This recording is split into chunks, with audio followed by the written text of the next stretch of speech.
Hello everyone, welcome to our channel. आज हम लोग डिस्कस करेंगे एक इम्पॉर्टेंट इवेंट के बारे में।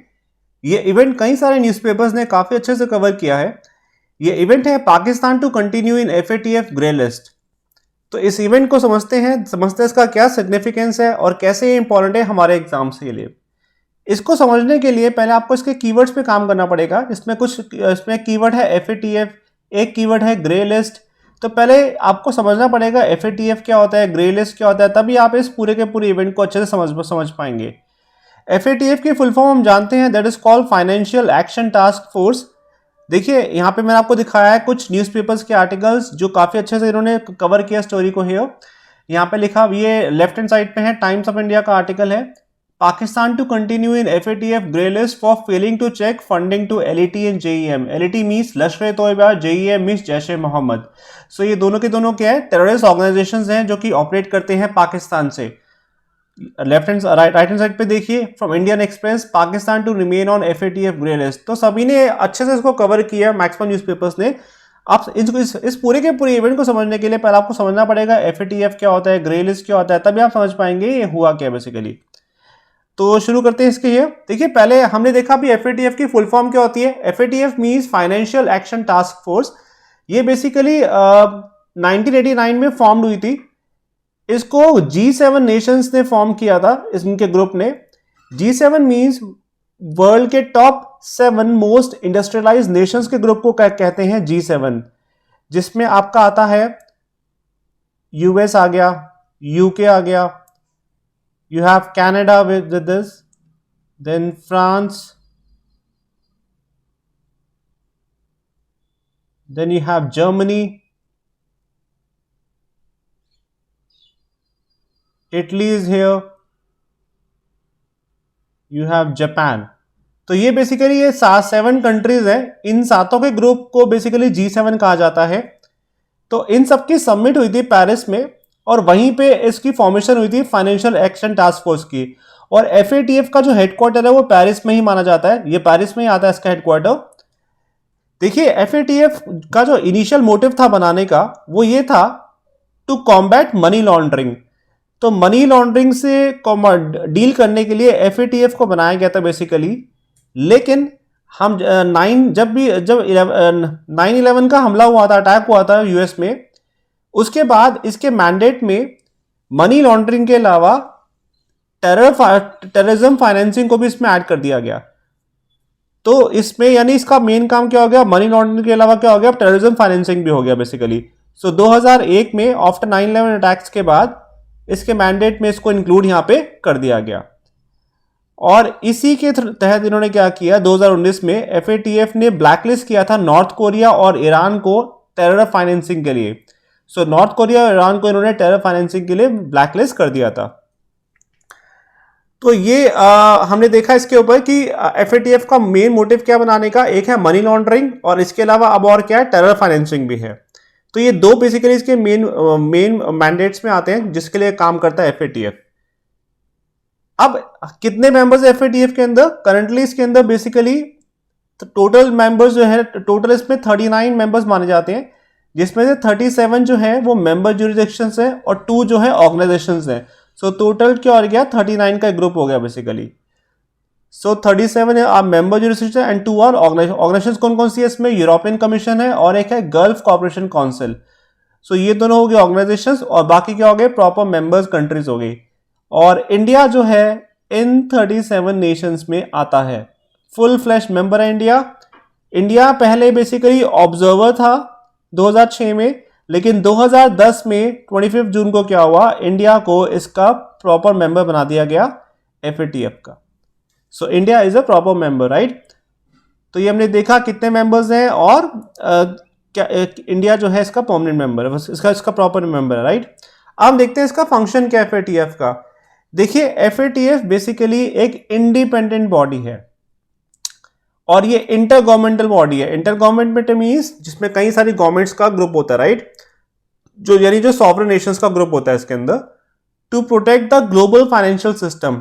तो ग्लोबल फाइनेंशियल सिस्टम को प्रोटेक्ट करने के लिए ये इंटर गवर्नमेंटल बॉडी बनाई गई, यानी सॉवरेन नेशंस की बॉडी बनाई गई, कंट्रीज के ग्रुप बनाया गया। और इसका काम ही यही था कि एक ऐसी कुछ ऐसी पॉलिसीज बनाई जाए जिससे जो हमारा फाइनेंशियल सिस्टम है ग्लोबल का वो प्रोटेक्ट रहे, ताकि कोई भी इस फाइनेंशियल सिस्टम का कोई भी टेररिस्ट वगैरह जो होते हैं वो इसका गलत फायदा ना उठा पाए। सो अगर आप इसका थर्ड पॉइंट देखिए, ये it is a policy making body. तो पॉलिसी किस किस चीज के लिए बनाएगी? To protect the financial system of the world, right. तो it does not, and moreover here, इसके अलावा ये अब आजकल ये वर्चुअल करेंसी में भी डील कर रही है। सो ग्लोबल फाइनेंशियल सिस्टम के अलावा dealings with the virtual currency also. और इसके दो मेन पॉइंट्स और इसके अंदर कि ये किसी भी it cannot give it, they cannot give advice, यानी FATF किसी को ऐसे एडवाइस नहीं कर सकती रिगार्डिंग द क्रेडेंशियल्स और वर्क ऑफ एसोसिएशंस। यानी FATF किसी के क्रेडेंशियल्स के रिगार्डिंग और वर्क ऑफ एसोसिएशन के रिगार्डिंग किसी को भी एडवाइस यहां पे नहीं कर सकती। दूसरा क्या है? It does not have any role in law enforcement matters. इसका लॉ एनफोर्समेंट में कोई भी रोल नहीं होता, इन्वेस्टिगेशन में भी इसका कोई रोल नहीं होता। मान लीजिए FATF ने बोला कि भाई आपको ये काम करना है, अब उस मान लीजिए आपको टेररिस्ट ग्रुप्स के खिलाफ के खिलाफ जो है काम करना है अपनी कंट्री के अंदर। सो एज अ गवर्नमेंट आप क्या इन्वेस्टिगेशन कर रहे हैं उन टेररिस्ट ग्रुप्स के खिलाफ या कैसे कर रहे हैं, तो इनका कोई रोल नहीं है। वो गवर्नमेंट को अपना इंडिपेंडेंटली वहां पे काम करना है यहाँ पे है। सो वो इन्वेस्टिगेशन हो गया, प्रोसिक्यूशन हो गया, एंड लॉ एनफोर्समेंट में ये लोग जो है इनका कोई भी रोल यहां पे नहीं होता। तो इसका मेन फंक्शन क्या हो गया? ये एक इंटर गवर्नमेंटल बॉडी है to protect the global financial system, जिसके लिए क्या होती है? पॉलिसी बनाती है। It dealings with the virtual currency also, and it cannot give advice regarding the credentials, work of associations, and moreover it does not have any role in law enforcement matters. तो next हम देखते हैं अब इसकी list के बारे में। देखिए इसमें दो तरह की लिस्ट होती हैं, एक होती है ब्लैक लिस्ट और एक होती है आपकी ग्रे लिस्ट। तो पहले हम समझते हैं ब्लैक लिस्ट क्या होती है। ब्लैक लिस्ट सबसे सीवियर मानी जाती है, ग्रे लिस्ट इससे थोड़ी सी कम सीवियर होती है। ब्लैक लिस्ट में क्या होता है? और हाँ, ब्लैक लिस्ट को फॉर्मली कहा जाता है कॉल फॉर एक्शन, यानी ब्लैक लिस्ट का जो नाम वहां पे क्या करते हैं इसको, वो लोग कहते हैं इसको कॉल फॉर एक्शन। तो मैं कॉल फॉर एक्शन बोलूं या ब्लैक लिस्ट बोलूं, वो FATF में एक ही बात होती है। These countries are known as, यानी जिन भी कंट्रीज को ब्लैक लिस्ट किया जाता है उनको बोलते हैं नॉन कोऑपरेटिव कंट्रीज। वो कंट्रीज हैं जो कि कोऑपरेट नहीं कर रही हैं, नॉन कोऑपरेटिव कंट्रीज और टेरिटरीज। सो इनको NCCTs बोलते हैं। In other words, countries that are supporting terror funding and money laundering, यानी जो टेरर फंडिंग और मनी लॉन्ड्रिंग को सपोर्ट कर रही हैं, यानी और जो कोऑपरेट नहीं कर रही हैं इसको कंट्रोल करने के लिए, उनको जो है ब्लैक लिस्ट किया जाता है, उन कंट्रीज को ब्लैक लिस्ट में डाल दिया जाता है। So this is basic definition of the black list here. ये ब्लैक लिस्ट का मेन पॉइंट है। तो नेक्स्ट हम देखते हैं यहाँ पे, देखिए अगर मैं आपको मैप दिखाऊं, इस समय दो कंट्रीज हैं जिनको ब्लैक लिस्ट किया गया है, वो है ईरान और वो है नॉर्थ कोरिया। ये टेरर फाइनेंसिंग के लिए इनको किया गया था बेसिकली, और हमने पढ़ चुके हैं आप ऑलरेडी फर्स्ट स्लाइड में। तो ये यहाँ पे देखिए, दिस इज ईरान हियर, यहाँ पे ईरान है, and this is here North Korea. So इन दो देशों को फिलहाल जो है ब्लैक लिस्ट किया गया है FATF के थ्रू। अब देखते हैं ग्रे लिस्ट। ग्रे लिस्ट को कहते हैं अदर मॉनिटर्ड ज्यूरिसडिक्शंस। तो ब्लैक लिस्ट में जैसे क्या था, कॉल फॉर एक्शन था, ग्रे लिस्ट को बोलते हैं अदर मॉनिटर्ड ज्यूरिसडिक्शंस। समझते हैं ये है क्या? Those countries which are not considered as the safe haven for supporting terror funding and money laundering included in this list. यानी वो देश जो कि सेफ हेवन कंसिडर्ड नहीं होते हैं for supporting terror funding and money laundering, उनको इस लिस्ट में डाला जाता है।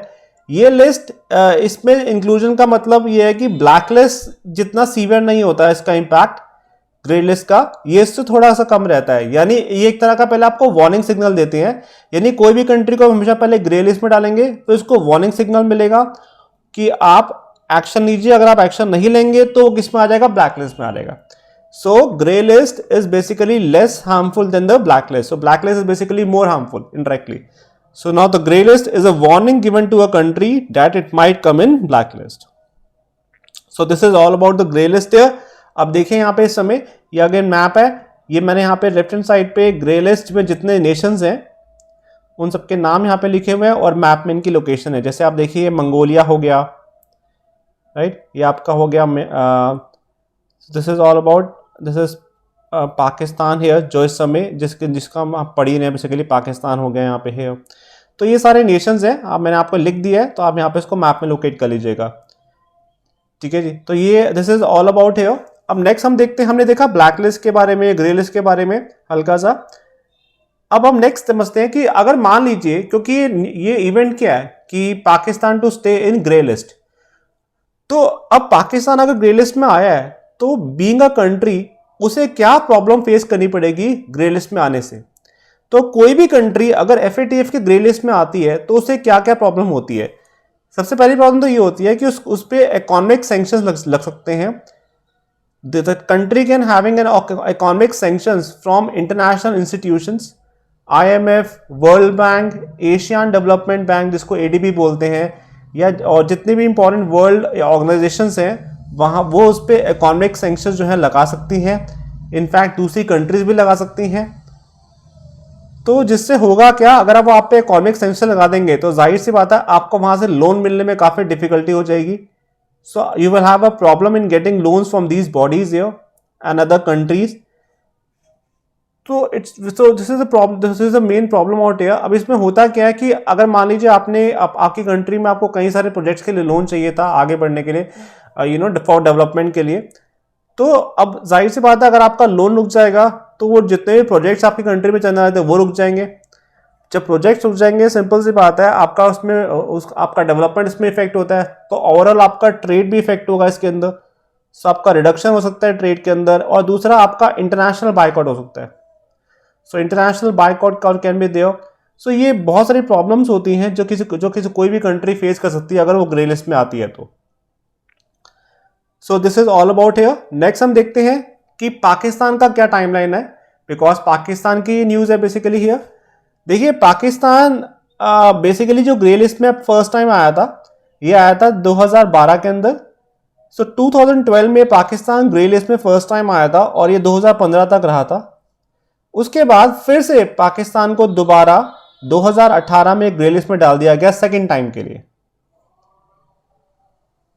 उसके बाद पाकिस्तान को कई सारी वार्निंग्स दी गई कि you have to work upon it for the improvement. अब होता क्या है मैं बताता हूँ, इसके अंदर बेसिकली 27 पैरामीटर्स होते हैं FATF के अंदर। अगर कोई भी कंट्री ये ग्रे लिस्ट में आती है तो उनको इन 27 पैरामीटर्स पे काम करना होता है। तो वो देखते हैं कि आपने इसमें कितना इंप्रूवमेंट किया, उसी के बेसिस पे वो क्या होते हैं, आपको ग्रे लिस्ट से बाहर निकाल देते हैं।